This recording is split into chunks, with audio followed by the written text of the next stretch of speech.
podcast of 2021. Welcome, my name's Claire. I'm Paul. This podcast, the first one of the year, we wanted to make sure that we started with a massive bang. It's got to be a banger. Yeah. So what we've done is we've combined two of our favourite guests to create what could be like a mega guest situation. There could be some rivalry here. There could be, yeah. It's only Robbie Knox and Dan Trelfer. Woo! Now, I did announce it, Robbie and Dan, but Dan and Robbie, who's going to get top billing? Now, there was a conversation about this, wasn't there? Yeah. In Dan's podcast. Mm. Well, you picked me first, so it suggests that it was me. I think if we do it on YouTube, subscribers, it's not going to be a close. It's not going to be a close thing. What would you rather do it on? Twitter, Instagram, Twitch, exactly. TikTok, WeTV?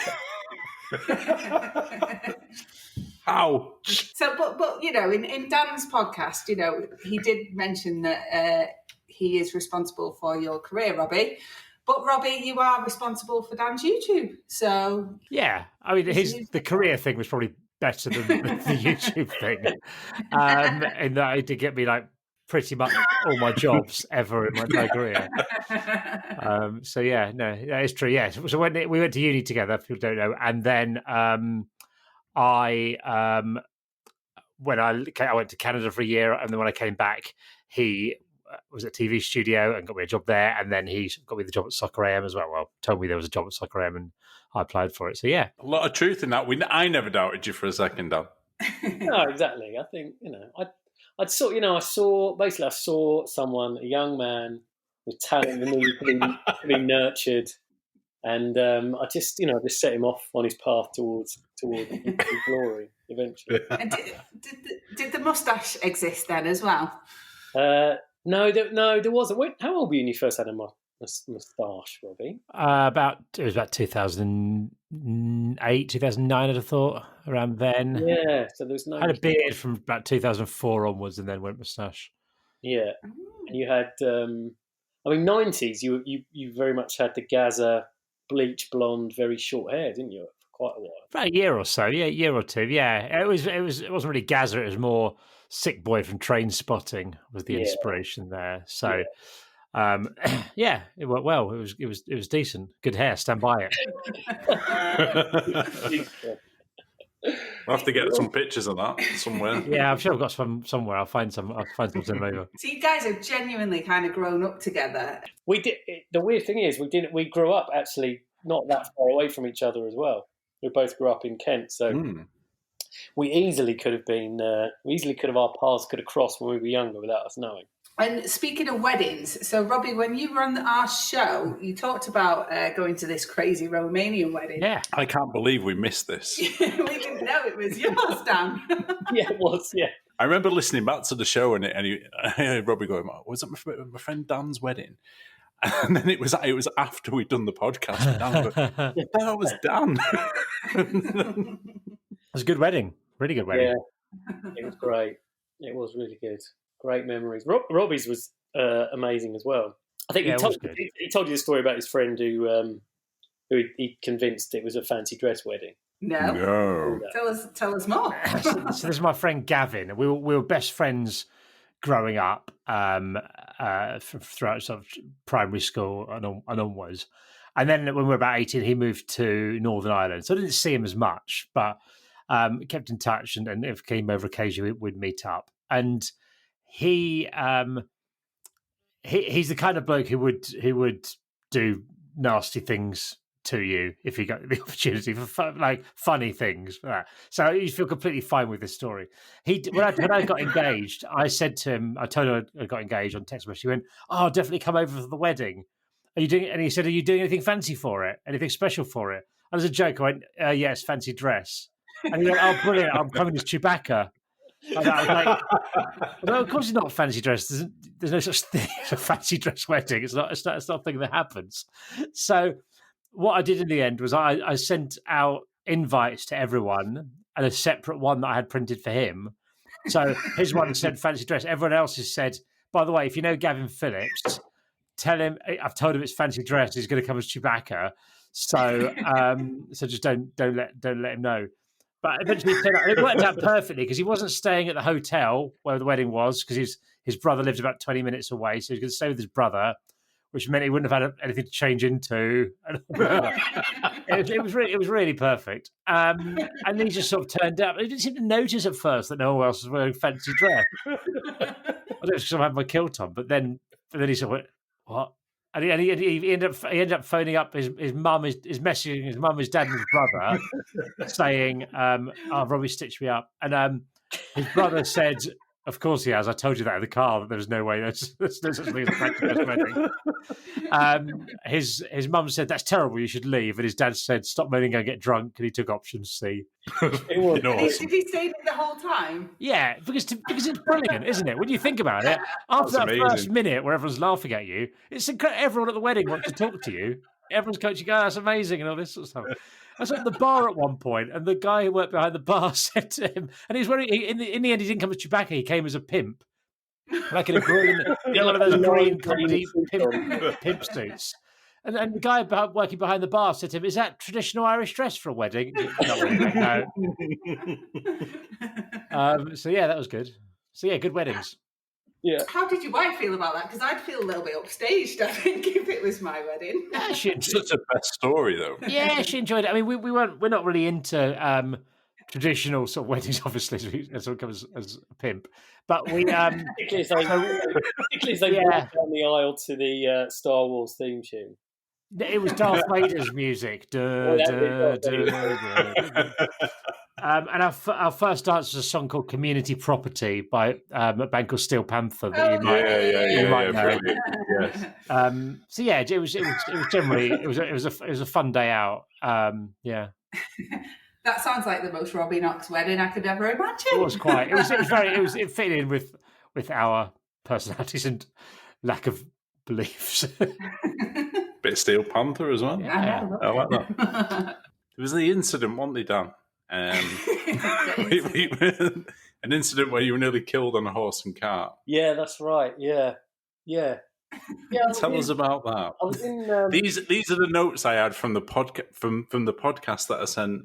I asked Robbie for some notes on your podcast, but he'd not read his email before the podcast, and these came through like 2 days after we recorded your podcast. He was like, "Yeah, ask him about the time that he was nearly killed on a horse and cart." We thought, this might have some wedding vibes into it as well, possibly. Yeah, well, it was actually the 5th anniversary of our wedding, and we'd gone back out to Romania, and I think some family had come out with us, but it was down to just my mum and dad. It was towards the end, and we went out about an hour or so away from where my wife grew up, and stayed in a hotel there. And it's sort of this weird place that's sort of a hotel, but it's also part small zoo, and they've got like monkeys and stuff there. It's really weird. And then they said, "Oh, we do this horse and cart ride. We've got another hotel sort of out in the woods, and you can go on the horse and cart and then come back. It's a nice journey." So we said, "Oh yeah, that'd be lovely." So we did that, and then it was all fine. It was really nice. It was a beautiful day, really hot, and we had a lovely time. We had a cold drink when we got there, and then on the way back, it was going down this track, and it was the horse and cart was on a track for most of the time, but then for about the last 200 meters, it had to go on a like an A road, essentially. Okay. So we were approaching that A road. I guess we were 250 meters or so away, and the horse started going quite fast. And we were quite happy because we were getting a bit of a breeze. It was really hot. And there's actually a picture of my dad, and he's got like his cap off and he's holding it in the air like a kind of cowboy. Which had that been our last ever horse and cart ride, would have been like the perfect last photo. Yeah, it was the last photo. And then, but we kept going fast. And then me and Carmen had our backs to the direction we were going, and my mum and dad were sitting in front of us and looking in the direction we were going. And I sort of looked back and I thought, oh, it's starting to come up to that road pretty fast. And then I started to worry, because then I looked at the driver and he was standing up and yanking with all his might on the rein, and nothing was happening. Like it was just on one. It was just thought it was on the Grand National or something, and it just kept going, and then suddenly. Kind of half a thought of, should I try and jump out before we get to the road? But even while having that thought, we were about to hit the road. And then I thought, and then I kind of looked to my right, just because thinking that's your natural instinct of thinking the car's going to be on the left-hand side of the road. Yeah. And I was like, oh, nothing coming. We might make it because it's just fields over the other side of the road. I might just run through and just run into those fields, and he might just kind of run out of puff or something. And then all this happened in my head at the same time. But then I thought, oh no, they drive on the right, don't they, here? And then I turned out a car just speeding towards us, like I think it was going about 60 miles an hour, and then I had people say they have an out of body experience. Yeah. A memory of it isn't of the car hitting us. It's all like I've just got a picture in my head as if I'm above the road looking down at the car about to hit us, and I see myself slightly getting up as if to go, "Whoa, what are we going to do now?" Wow! and then it smashed into us, and it missed the horse. The horse was all right. We went back a few years later. The horse was still there, and the horse and cart guy I think was all right because I think he was just slightly further ahead. So I think he didn't fall off, but he probably fell into the field. And but the four of us just went flying onto the road. And does the horse still work? Or did it get sacked? The cart was like splinters, basically. The poor guy driving the car actually thought he'd killed all of us because no one told him what had happened. So it was so bad. His car was completely written off, and he just assumed we were all dead. So Jesus, we were alive. And fortunately, we weren't even. My wife was the worst injured. She got like a hematoma head injury and broke her foot. But the rest of us was pretty. We it was bad. We were in hospital for a couple of days, but it wasn't anything horrific. So it sounds like you're just reminiscing on that so fondly as well. It's like a horrible situation. What's it? Robbie always got a nice saying that life's about stories, and it was pretty horrific at the time, and the hospital was horrible. Yeah. But it's always a good story to tell. So. Wow! And have you been on one since? No, my wife refuses to go. Are you terrified of horses now? Yeah. Well, I'm not too bad. I probably would go on one again, but my wife's like literally never again, never ever go on one again. So totally understandable. Yeah, completely. And there was another note that Robbie left that is a mystery to us. It's just one word, really, isn't it? Precedent. Well, yeah, the precedent was started on my 40th birthday, and I mean, Robbie could probably tell you a bit more. Actually, the very start bit of it is that my Dan's wife Carmen got in touch with me and said, "It's Dan's 40th coming up. I don't want to organise a party. Can you guys take him away somewhere?" And we were excited about this, not because we have any interest in celebrating Dan's existence. No. We were interested in the precedent that this set. We were interested in what that meant for us. We're down with this. Because it was an unplayable hand for our wives. Because if they then go, "Oh, well, you can't go away," well, Dan's wife suggested this. If you're not as cool as her, then that's fine. If you're a bit more controlling, they couldn't get around it. It's like a dreadful chess mistake or something. So that happened, and then we decided to not tell Dan and basically kidnap him, take away. And I'll let Dan explain the next bit. What happened? It's sort of. How long before we went did things start? Was it like 2 or 3 weeks before? Probably more than that. Maybe more, yeah. Yeah, maybe near a month or something, yeah.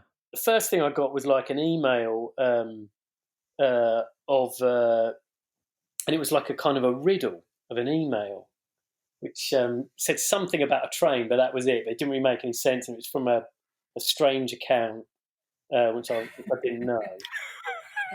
Proton mail. I was like, that's weird. And then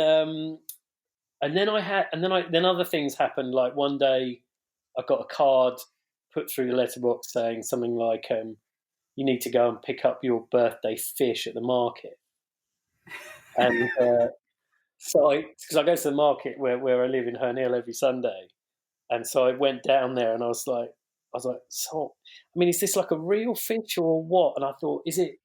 I kind of got to know a couple of people at the market, and I thought, has Carmen told them which stalls I go to? So is it more likely that'll be someone I know rather than the actual fishmonger? So I actually asked a couple of the others. They're going, "What are you talking about, mate?" And then finally I went to the fishmonger. I said, "Hi, have you got a birthday fish for me?" And she was like, and I think she kind of went, "Yeah, we have, yeah." I just had this fish, and I cooked that for dinner that night, and I was like, okay, that was weird. Was there a note with the fish or something? I think there was a note. There was a card, I think, that said something like, "Please enjoy this birthday fish," or something like that. Yeah, a real present's coming in a little bit or something like that, wasn't it? Yeah. It's like a Netflix murder documentary. And then finally, I don't know what day my birthday was on, but I was at work on a Friday, and about 4:30, reception called me and said, "Oh, you've got a package in reception." And I went in, and I got this box, and there was a note on top of it, a card on top of it. It said, "Open this first. Don't open the box." And then it just said, "Right, you need to no later than 5 o'clock. You need to leave work. You need to go to your nearest tube station, which was Goldhawk Road, I think, and start travelling west. Start travelling east, and then once you're on the tube, can you open the box?" Oh my God, that sounds awful. That's slightly dodgy. And Dan just went along with this and thought, okay. Everyone arrived me on this tube. If I just opened this random box, someone said I should only open the night when I get onto a travelling tube train. Have you ever seen Seven, Dan? So I did that. Instructions. Got out early from work, and at this point I didn't even know. No, at this point I didn't know who'd been sending me all this stuff, but I thought I recognised the handwriting. And it was actually Robbie's handwriting, but I was convinced it was my brother's. So I texted him on the way going, "Oh, you finally slipped up. I recognise your handwriting anywhere." And he had no idea what I was talking about. Wasn't he saying, "What are you talking about? I have no idea." I was like, "Well, of course you'd say that. That's exactly what you would say if you were trying to cover your tracks." Anyway, so I opened the box, and it had my passport in it, and Eurostar tickets, and I think, is it 2 beers and a packet of crisps, I think? I think so, yeah. 2 beers, packet of crisps, Eurostar ticket, passport, but it was only a one-way Eurostar ticket to to Paris. There's no other information. There's nothing there. So I just went, I got to King's Cross, and it obviously said, right, go to King's Cross and check in at Eurostar. So I did that, and I was speaking to Carmen saying, this is what's happening. And she was acting as if she didn't know what was going on. And then, Robbie can pick it up here, because then I sort of got past customs, and then I had to go and buy a bottle opener, I remember, so I could have the beers on the train. And I didn't know that I didn't know who was going to be there. Still didn't know. Well, we have a stalking app in our social group where we can tell where everyone is. So we knew roughly where Dan was. And we were drinking at the Champagne Bar up above St Pancras Station, so we could see him from above, sort of wandering around. So we just sat out there watching him like eagles. And then we waited till late, so we knew he was on the train. And then eventually he was sat on the train carriage, and we just walked down the carriage and sat down at the table with, "Hello, sir, how are you doing?" sort of thing. But I like that he got on the train, because what would have been better in hindsight was if we hadn't met him or anything, or just done him, because this was like 6-7 o'clock train or something like that. So he was essentially getting into Paris at like 11:50 at night, or something, 11:30 at night, with no idea who he's supposed to meet or where he's supposed to go. No luggage, no anything. One-way ticket. Yeah. When I got on the train, I genuinely thought, "Oh, no one's coming on the train." I thought there's going to be someone in Paris. So when they all got on the train, they came up behind me, and Robbie's got like a really cool video of like the moment when they surprised me, and it's really good. Just seeing my face, just kind of just trying to work out compute everything, isn't it? Yeah. So and then we just had. It was genuinely, I think we all think this. It was one of the best weekends we've ever had out, wasn't it? It was just like it's glorious. Because there was no plans or anything other than we had 2 days in Paris, so it was just basically eating and drinking and wandering around. Really, is that a video on your YouTube, Robert? Because I have some recollection of that. Or have you done that? I think I might have mentioned. That's the first time we've done it. That's the first time we ever did it. I might have mentioned it. It's on mine. I did a. That's it. Yeah, and I showed that clip on the video on my 40. There is a clip. I do remember a clip on one of your channels where. Yeah, I remember that. That's cool. Oh, I can't believe you blindly went along with it as well. Like, Dan was acting all cool, going, "Oh, hello." Well, we've done 2 others since then. We took our friend Jim off to Barcelona, and our friend Al, who's really into cycling, we took him to Holland, where the World Cycling Championships are on. So we've done a couple more trips since then. We've got another one to do another 2 to do. Done them in secret as well, like. Yeah, to a degree. It was harder to organise for our friend Jim, so he sort of knew we were going somewhere, but he didn't know where. And our friend Al, it was a complete surprise. Yeah. His one was quite funny because it was February, and we just had a load of snow that year. It was like 2 or 3 years ago now, and he lives at the top of this hill. It's not that far away from Robbie, but it's how far is it, Robbie? Like 2 or 3 miles or something. Yeah, probably about that. Yeah. 2.5, 3 miles. Yeah. And there's quite a lot of snow, and Robbie had to walk up the hill to go to get him. You couldn't drive up. There's so much snow. Yeah. Yeah, walk up sort of on this snowy day. All week we were all texting each other, going, "Is this going to happen?" Because flights were being cancelled everywhere, and we were just going, "Oh God!" But luckily, it was all right on the Friday night, and it's a great weekend. So, yeah. So we got a couple more to do, but it's very strict, isn't it, Robbie? Because there's probably one other person in that friendship group who couldn't come to mine. So he's missed out on them all. So it doesn't get But then we're considering maybe we'll just, once we've done all these, we'll just do his anyway, because we want to keep it going. So we'll just invite him on his own. We'll just do an own one for him. Yeah. What was yours? I've not had mine yet. I tend to do a lot of the organising, so I think we'll do our friend Andy's next, and then it'll probably be about 4 years later, someone will do mine. There have been discussions, but it could happen at any time, Robbie. Not literally any time. We're in lockdown. Yeah, well. Yeah. And Dan, you kind of linked us in very nicely there to your friend Jim. Heard a lot of things about Jim. We've heard a lot of things about Jim. What ones have you? Has Dan told stories then before? I haven't. He's no. He's just said he said me and Robbie can tell stories about our friend Jim. Yeah, I was like, I'm in for this. I'm trying to think of some of the things he's done that's acceptable to tell. He anything on this podcast. One thing, for his career, I won't say more about him. Don't tell where he works or anything. No. But he was going out with this American girl, I think, and they got invited to a party. She got invited to a party at this American embassy, and at the American embassy, and it was actually quite a big thing for her. So she brought him along, and she said, "Look, you've got to be our best behaviour." So he's going, "Yeah, of course, yeah, it's fine." So anyway, at this party, he was in this room with this big sort of Persian rug, this all really expensive stuff. It was an amazing looking room, and she'd gone off to talk to someone, like they'd just gone out of the room for a second. And this guy leant over and said something to him. It was quite loud now. He couldn't really hear what he said. He said, sorry. And this guy said something as well. They couldn't quite hear it. He said, sorry. And the guy said it again, but he couldn't hear what he said, but he had a cigar in his mouth. So he said, oh, he wants me to light this cigar. So Jim pulled out a lighter, lit it, and set fire to the breadstick that was in this guy's mouth that he thought was a cigar. And he said, you would not believe how flammable a breadstick is.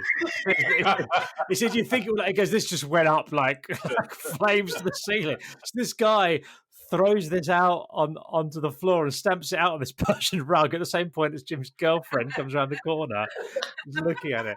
And so what it must have looked like is she's come around the corner to see Jim just randomly setting fire to a bloke's face. There's sort of things like that, isn't it, Dan? There's just loads like that. He just gets himself into like weird situations where there was a brilliant one that he told us. I think it was about a year or two ago, and he'd got some like, was it sort of constipation problem or something? Yeah. And so he went to Boots, and he'd been told by the doctor to go and get this stuff. It's quite strong, and it's something to do with his bowels anyway. And so he went into Boots, and then this is a man in his 40s, married with children, right? And the girl serving was quite attractive. So, and she said, he said, "Oh, can I have this thing?" And she said, "Yeah, that's fine. Is it for you?"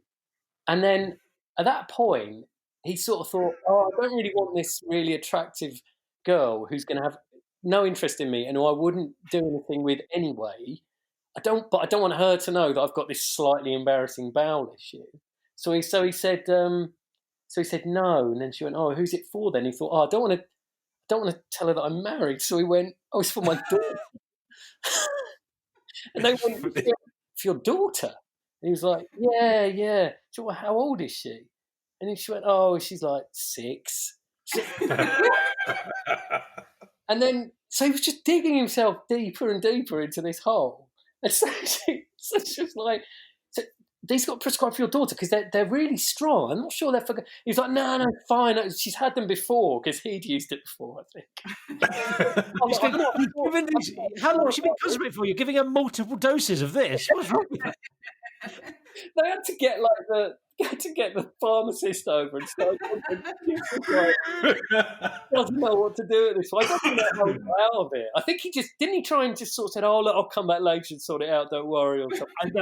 I think in the end it got to a situation where it was obvious what was happening, but nobody mentioned it. It went, "Right, it's for your daughter." Is it going? Yes.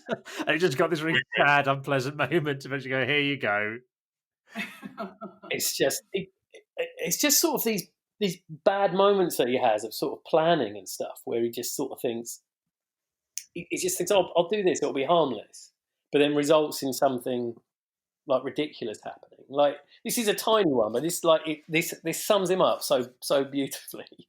Where he told me, and also he tells us these stories. Most of the time, we're not there. Like, he comes and tells them, like, "Why are you telling us this story? I'm on podcasts and tell these stories."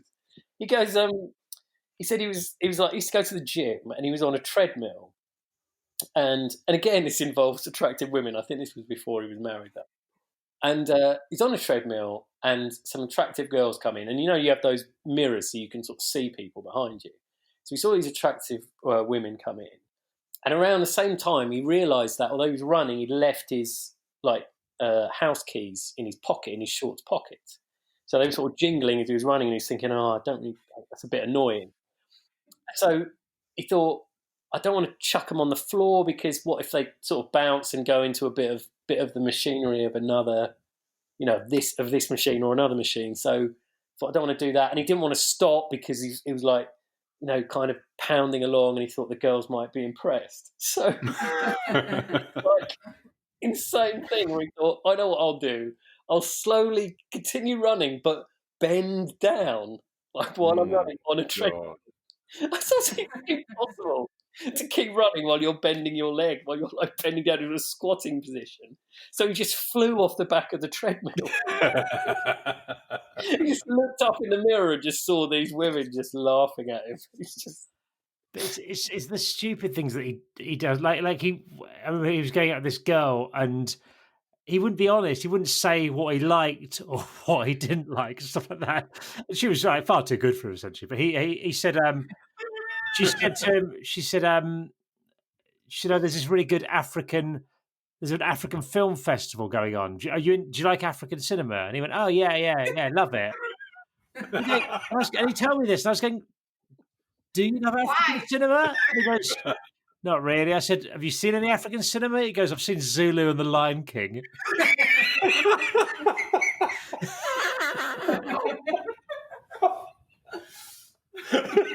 Oh, God. So we had to go to the African cinema for a bit. And then he went to experimental theatre with her as well. And some experimental theatre where there were only 4 people there, and it was a woman doing a one-woman show about the life of the Virgin Mary. And he said the first 20 minutes were just her lying on her back, like pretending God was having sex with her. And he's sat there going, what is this? I honestly don't care if anyone else is interested in this. This is the best. Mental. I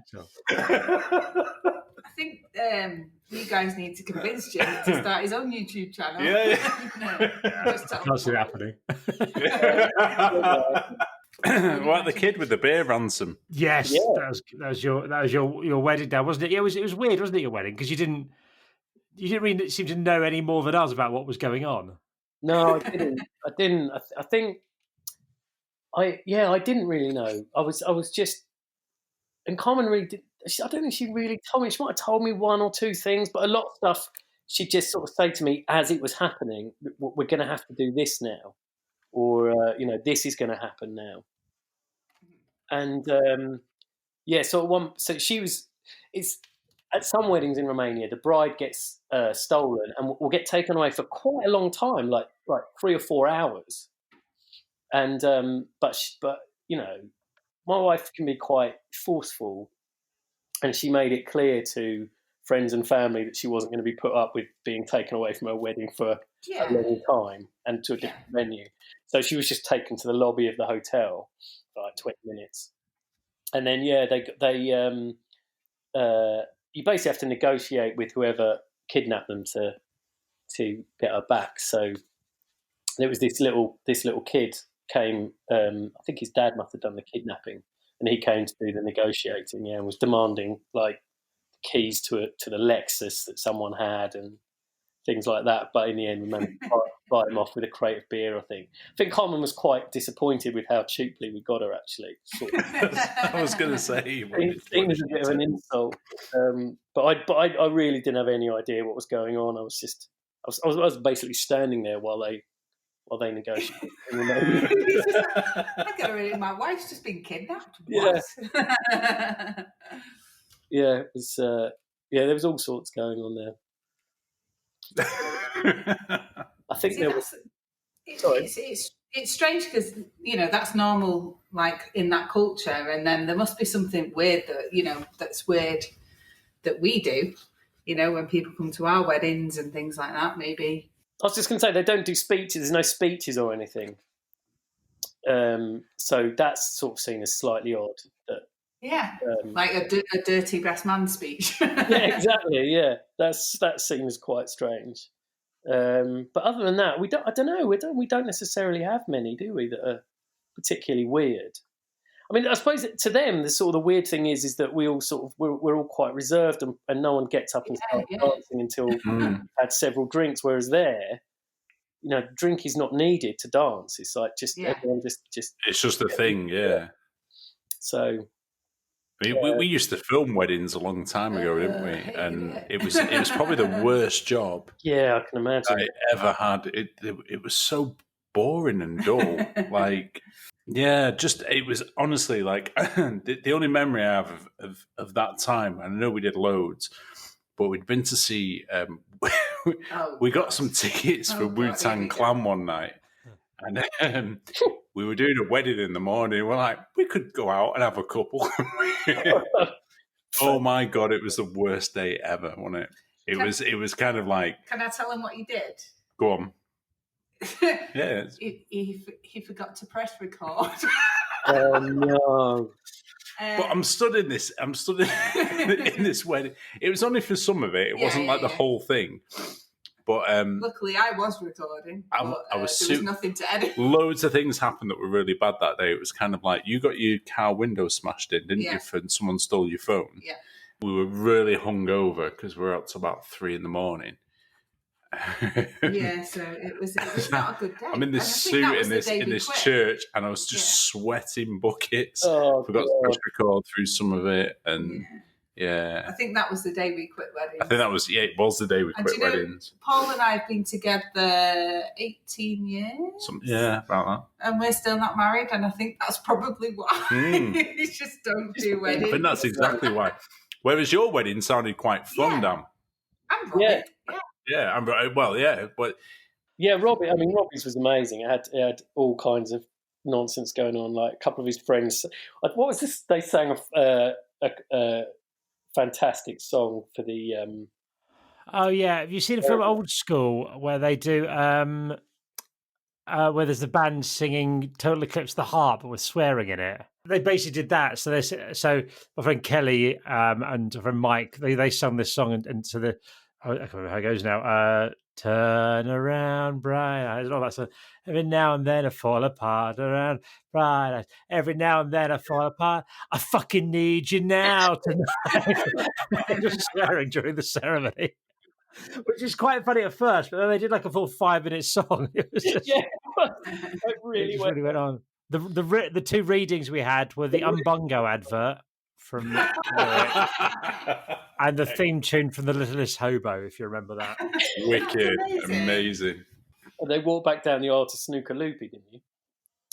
Oh yeah. Oh, wow. Yeah, forgot about that. What have I remembered then? Yeah. That's it. People go above and beyond to create this fantasy world, and actually, you could just do it your own style and have loads of fun. Yeah. Just invent anything. Like I had I don't know if Robbie said this, but I did.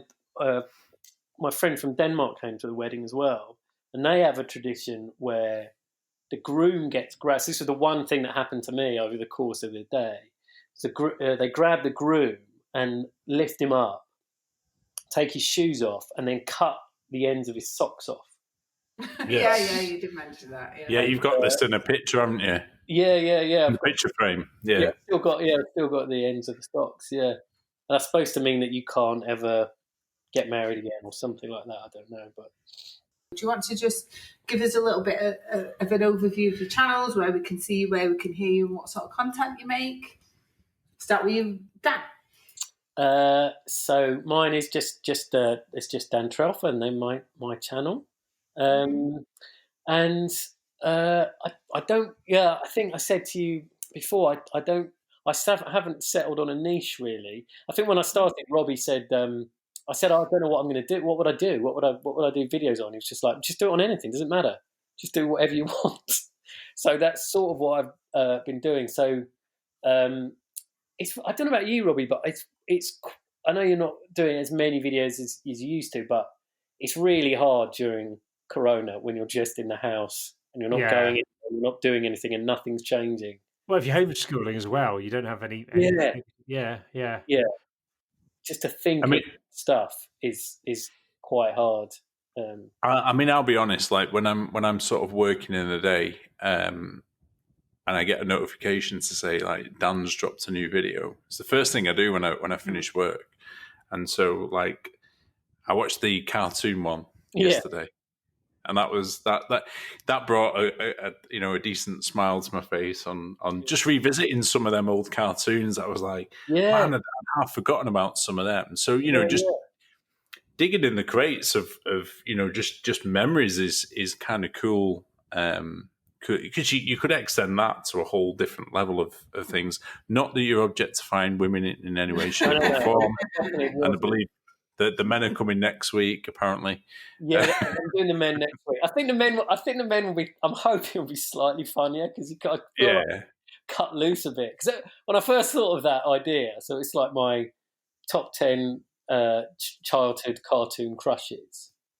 And I thought, oh, you know, this could be really funny. And I actually texted Robbie and I went, Rob, do you think this will be all right? Or do you think it's going to be creepy and weird? And he went, no, it's a bit weird. I think it's okay. And I still didn't really trust him because I thought you might just be saying that because you think it'd be really funny when everyone goes, this is really creepy. This guy's been doing a video about how he fancies Betty Rubble. I think the one that made me laugh was Penelope pit stop, and it was like watching a stride. Like she could clear a good 2 or 3 meters in the stride. Incredible stride.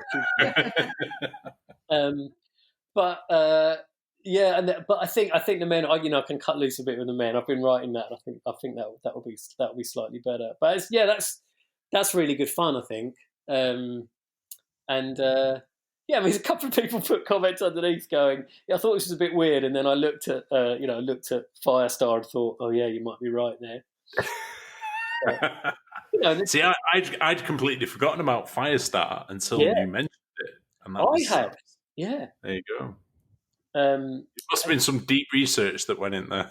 There was, and I said that the Dungeons and Dragons girls, I sort of remember in my head as being quite fit, and then I thought, oh, this would be quite funny. There's some funny stuff to be said about Sheila's thigh-high boots and that kind of thing. And then when I looked at it, I was like going, oh, they're 14.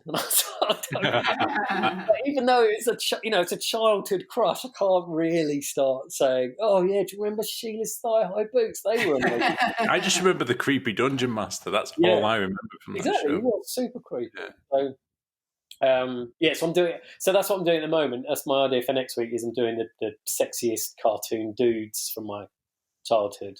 Which I think will be quite good. So yeah, we'll post all the links to your YouTube down below. Robbie, tell us about your projects and what you work on. So I do a YouTube channel, which is basically me killing time until I die. I'd give it a miss if I were you. Why give it a wide berth? I also do a podcast called Jack Mate's Happy Hour that on occasions that is top 5 podcasts in the country, and I have, as of today, I'm a Twitch partner as well and do streaming football manager streams most days on Robbie Knox FC. It is on Twitch for that, so yeah, find me if you want. Which is amazing because me and Robbie and Jim actually we played for about a year, didn't we, Robbie? Yeah, we did a couple of times. We did one remote and one in person. Yeah, we did a football manager. Like every Wednesday night, they'd come round to my flat on a kind of ropey old PC, and we'd play football manager. Like we all had our teams, and we were in like the 3rd division. We all picked a team. We'd come round, and every Wednesday we'd play and have some drinks and eat lime tortilla chips, and and it was really, really good fun. And then I'm sure we even used to say at that time, "We wish we could get." Wouldn't it be amazing to get paid just to play football manager all day? And now Robbie is turned living that dream. Reality. It's incredible. Yeah, professional gamer. Yeah.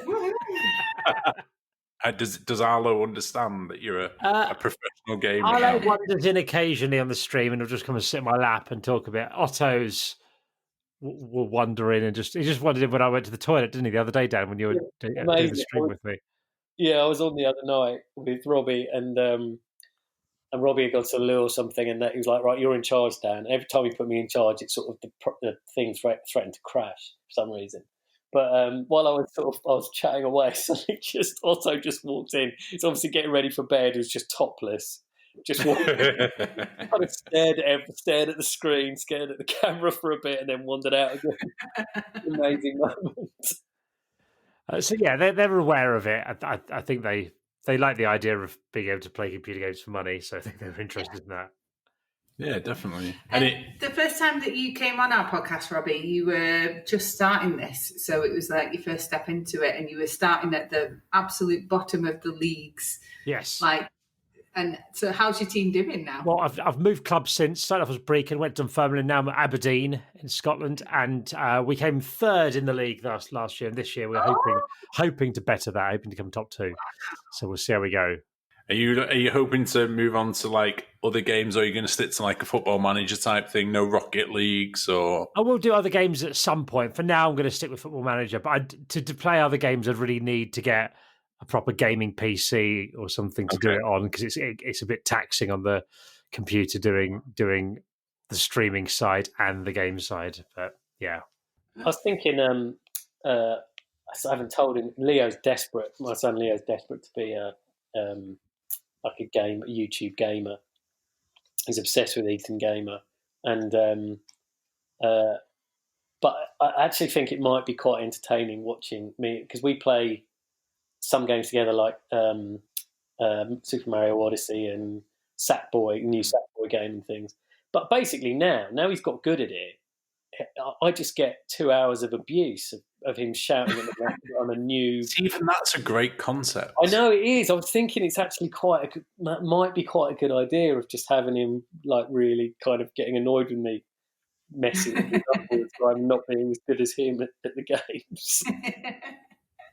Yeah, you want to look into that. I got like a really old game. Well, it's a new version of an old game. Do you remember Horace on, like, I think it was a Specky or I wanted to call Arlo Horace before he was born, after Horace goes skiing.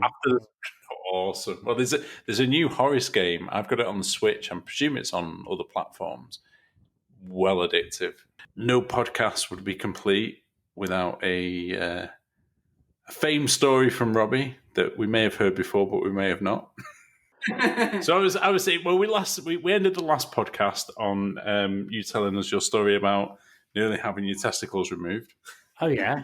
So I thought we'd go out on the same note, but a little bit less, cringy on this one. Yeah, like Crossy. Yeah, and it's one that I've heard before and I enjoy. Can you tell us the time that you were locked in a cupboard with Liam Gallagher? Yeah, sure, why not? So we were at a party, an Oasis party. It's when I was at Soccer AM, and it was the first time I'd ever spoken to Liam. I'd never met him before, but I knew he watched Soccer AM, and we had a little chat to him, and it was quite nice. I was with Neil, we did this thing called Curl and Ginger for a bit on Soccer AM, and Liam would come over and said, I love Curl and Ginger, man. It's like, he went, that's your definitely maybe, which I love that's how he, that's how he's made that comparison to, that's how he rates things. So he did that. Anyway, a bit later on in the evening, I was with Tim Lovejoy, who's the presenter and producer of Soccer AM at the time, and we were talking to Liam, and he went, oh yeah, you want, he goes, oh, you should hear the new music, man. It's brilliant. The new stuff's brilliant. We're going, oh, we didn't know there was new stuff. Didn't know there was new Oasis album. This is exciting. He was talking about like the very last one they did, sort of thing, but it hadn't been announced. There was no talk about. We go, this is really exciting. He goes, do you want to hear a bit? We're going, yeah, definitely, amazing. So right, follow me. So we went through like the kitchen of this nightclub in central London where it was. We're going, this is a bit weird. I went into like the pantry of this thing, and everyone's sort of looking at it. Okay, so we're going, why is this bloke going in? So eventually, some guy came along into this room and said, I'm really sorry you can't be in here. But then he sort of saw it was Liam and was like, oh, right, okay. But Liam was going, who says I can't be in here? Who says we can't be in here? He said, well, the management say you're not allowed to be in here. And he's just, this guy clearly just wanted out. So I said, look, could we just be 2 minutes and then we'll get out? Would that be okay? He went, and the guy went, yeah, no problem. So we're sort of in there, and I was thinking, all right, he's going to play this new music. It's going to be great. And then he goes, all right. So he goes, it's the first song. He goes, and starts just singing it. But like doing all the guitar noises and all the drums and stuff, like that. So first of all, like, yeah, it's a bit weird, but this is really good. But they did like the entire like 5 minute song. We go, okay, right, fine. Then he started doing another one. I'm like, oh, all right, it's still all right. By the time it was into the third one, I'm like, I've finished my drink now. I really want to get out of this pantry. Which eventually we did, and we just eventually sort of just left and went back to the party. But yeah, it was a weird day. Great. So thank you so much for joining us. Really appreciate it. We will post all the links to your YouTube, your Twitch, your podcast, everything like that, just down below for anyone that's listening. Thank you so much for joining us. Thank you. It's been a pleasure. Yeah, been awesome. Thank you. Bye. Hey.